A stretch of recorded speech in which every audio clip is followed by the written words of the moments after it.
क्या आप अंधेरे से डरते हैं? क्या आपको रात में अजीब आवाजें सुनाई देती हैं? अगर हाँ, तो आप सही जगह पर आए हैं। स्वागत है हॉरर स्टोरी हाउस पर, जहां हर कहानी आपके रोंगटे खड़े कर देगी। अगर आप हिम्मत रखते हैं, तो सब्सक्राइब करें और तैयार हो जाएं डर से सामना करने के लिए।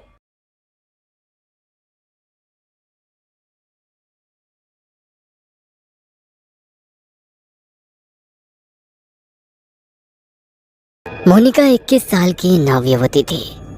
कैंपस प्लेसमेंट में उसे एक अच्छी आईटी कंपनी में जॉब मिल गई थी। उसकी शिफ्ट रात के तकरीबन 12 बजे खत्म होती थी। उस रोज भी अपना काम खत्म करने के बाद वो ऑफिस से निकली और अपनी साइकिल की मदद से रेलवे स्टेशन पहुंच गई। साइकिल को पार्क करने के बाद मोनिका प्लेटफॉर्म पर खड़े होकर अपनी ट्रेन का इंतजार करने लगी। अचानक ही उसकी नज़र रेलवे स्टेशन पर लगे एलईडी बोर्ड पर गई। रोज की तरह उसमें आने वाली ट्रेन का नाम और शेड्यूल आज दिखाई नहीं दे रहा था। डिस्प्ले बोर्ड की एलईडी बार बार जल बुझ रही थी। अचानक ही प्लेटफॉर्म की पावर सप्लाई कट गई और हर तरफ अंधेरा हो गया। कोई कुछ समझ पाता उससे पहले ही मोनिका की ट्रेन प्लेटफॉर्म पर आ गई। बिना देरी किए बाकी के पैसेंजर्स के साथ साथ मोनिका भी झट से ट्रेन में चढ़ गई। इस समय रात के 11:30 बज गए थे। आज ट्रेन में कुछ गिने चुने पैसेंजर्स ही दिखाई दे रहे थे। मोनिका ने अपने हेडफोन में लाउड म्यूजिक लगाया और आंखें बंद कर अपना सर सीट के बैक सपोर्ट में टिका दिया। कुछ ही देर में लाउड म्यूजिक होने पर भी दिन भर की थकान के कारण उसकी आंख लग गई थी। थोड़ी देर बाद उसका मोबाइल रिंग करने लगा। रिंग की आवाज से मोनिका की नींद टूट गई। स्क्रीन पर पापा का नाम फ्लैश हो रहा था। मोनिका ने फोन उठाया तो उधर से पापा की आवाज सुनाई देने लगी। मोनिका बेटा, ट्रेन मिल गई थी ना? हाँ पापा, मैं ट्रेन में ही हूँ, आप चिंता मत करो। कौन सा स्टेशन आ गया है? पापा की बात सुनकर मोनिका अचानक से आंख खोलकर अपने कोच में चारों ओर नजर दौड़ाती है। उसे अपनी आंखों पर यकीन नहीं हो रहा था। पूरे कोच में बिल्कुल अंधेरा छाया हुआ था। ना तो कोई डिस्प्ले दिखाई पड़ रहा था और ना ही कोई अनाउंसमेंट सुनाई दे रहा था। पापा, आई थिंक कुछ प्रॉब्लम है। यहाँ ट्रेन में कुछ है ही नहीं। सारी लाइट्स ऑफ है और कोई अनाउंसमेंट भी नहीं हो रही है। बेटा, आसपास किसी पैसेंजर से पूछना क्या बात है। पापा, पूरा कोच खाली पड़ा हुआ है, मैं अकेली हूँ यहाँ। ये क्या बोल रही है बेटा? मुझे डर लग रहा है।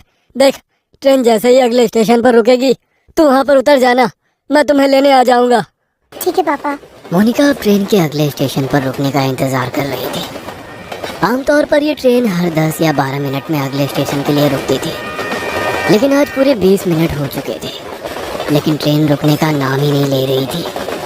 मोनिका को घबराहट हो रही थी। उसे कोई आइडिया नहीं था वह अभी कहाँ पर है। ड्राइवर की कैबिन में जाकर उससे कांटेक्ट करती हूँ, शायद कुछ हेल्प कर सके। ऐसा सोचकर मोनिका अपनी मोबाइल की टॉर्च ऑन करके इंजन रूम तक पहुंच जाती है।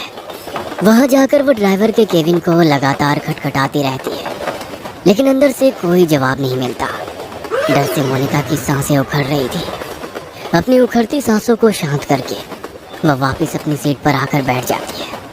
अब उसे बस ट्रेन के रुकने का इंतजार था, ताकि वो नीचे उतरकर मदद मांग सके और अपने पापा को वहां बुला सके। इसी तरह 10 मिनट और बीत जाते हैं।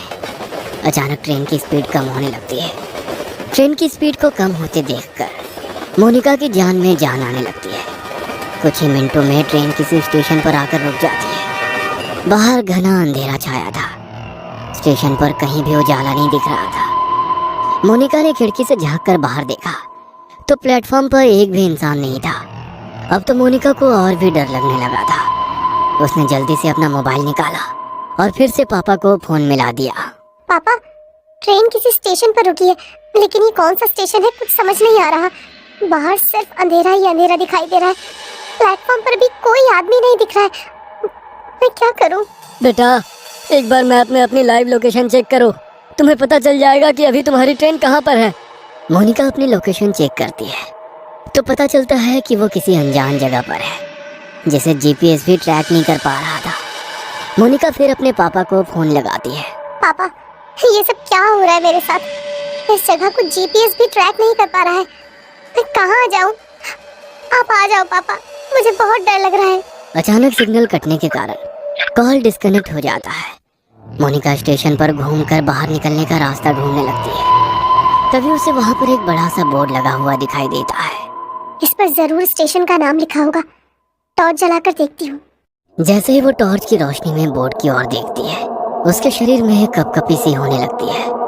वो बोर्ड पूरी तरह से खून से लथपथ था और उस पर से अभी भी खून की बूंदें टपक रही थी। मोनिका घबराकर वहाँ से भागकर वापस अपनी ट्रेन की ओर आने लगती है कि तभी उसका फोन बजने लगता है। डरो नहीं बेटा, हिम्मत से काम लो।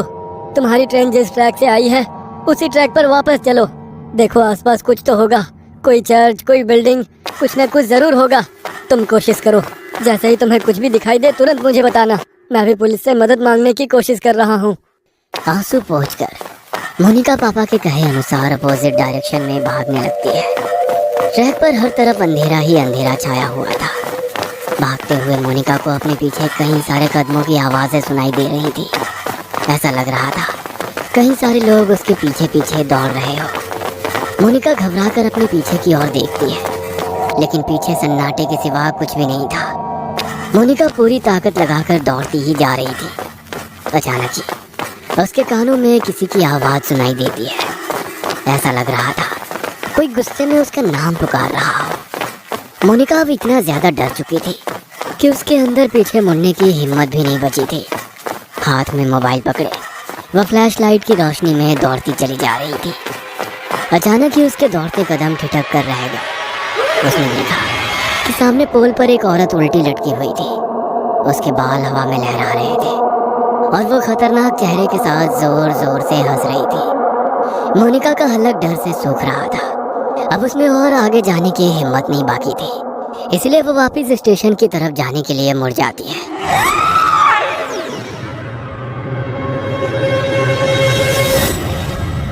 वापस मुड़ते ही उसे कुछ दूरी पर एक आदमी दौड़कर उसकी ओर आता दिखाई देता है।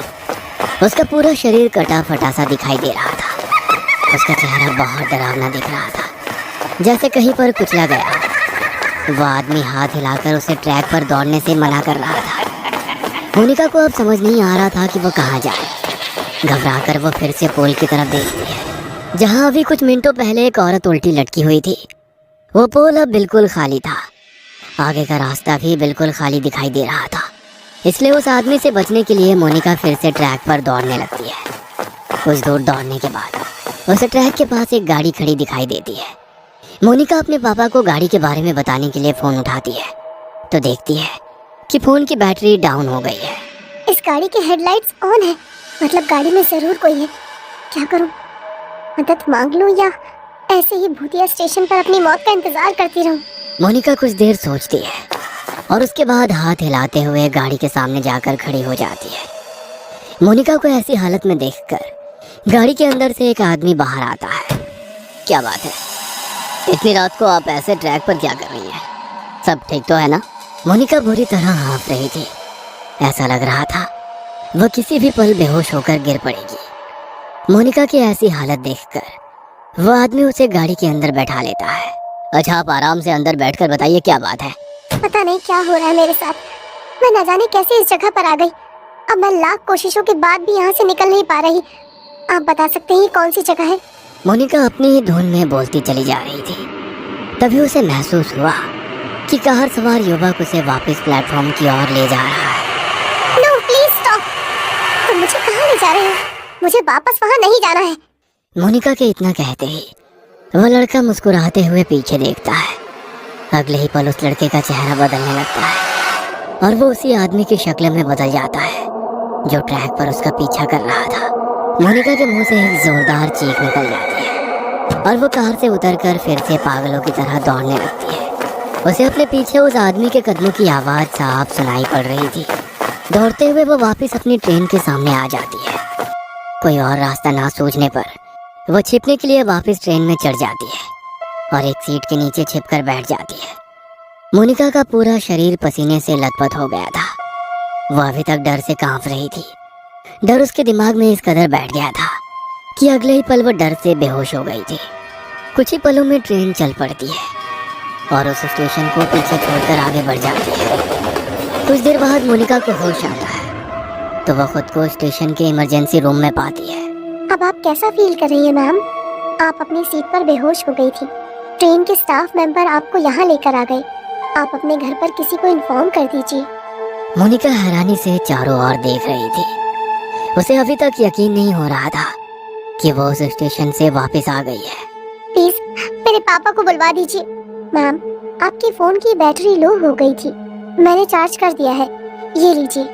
मोनिका अपना फोन निकालकर पापा को फोन लगाती है। हेलो, कहाँ थी तू बेटा? मैं कितना परेशान था। 3 घंटे हो गए, अभी तक घर नहीं लौटी। पापा, आप तो जानते हैं ना, मैंने आपको फोन किया तो था। बेटा क्या बोल रही है? तू है कहाँ? मोनिका पापा को अपनी लोकेशन भेज देती है। कुछ ही देर में मोनिका के पापा आकर उसे अपनी कार से घर ले जाने लगते हैं। रास्ते में मोनिका अपना फोन निकालकर कॉल हिस्ट्री चेक करती है। उसने पिछले 3 घंटे में लगभग 10 बार पापा का नंबर डायल किया हुआ था, लेकिन एक भी बार उस पर बात नहीं हुई थी। मैंने तो हर बार पापा से बात की थी, लेकिन फोन में तो बस डायल नंबर ही दिख रहा है। और अगर वो सब मेरा वहम था, तो फिर जब मैं बेहोश थी तो ये कॉल कब और किसने किए? मोनिका के जहन में बहुत से सवाल थे, जिनका जवाब फिलहाल बस यही था कि इतना सब कुछ एक रात में देख लेने के बाद भी वो जिंदा अपने घर लौट रही थी। मोनिका पिछली रात की घटना को एक बुरा सपना समझकर भूल जाना चाहती थी कि तभी उसकी नजर अपनी गाड़ी के साइड मिरर पर पड़ती है। वो देखती है कि वही कटे पिटे चेहरे वाला डरावना आदमी उसकी गाड़ी के ठीक पीछे पीछे चला आ रहा है। तो क्या आप इस डरावनी कहानी से बचकर निकल आए, या कोई अभी भी आपको देख रहा है? अगर आपको यह कहानी पसंद आई तो लाइक कीजिए, सब्सक्राइब कीजिए हॉरर स्टोरी हाउस को और शेयर कीजिए अपने दोस्तों के साथ। अगर आप हिम्मत रखते हैं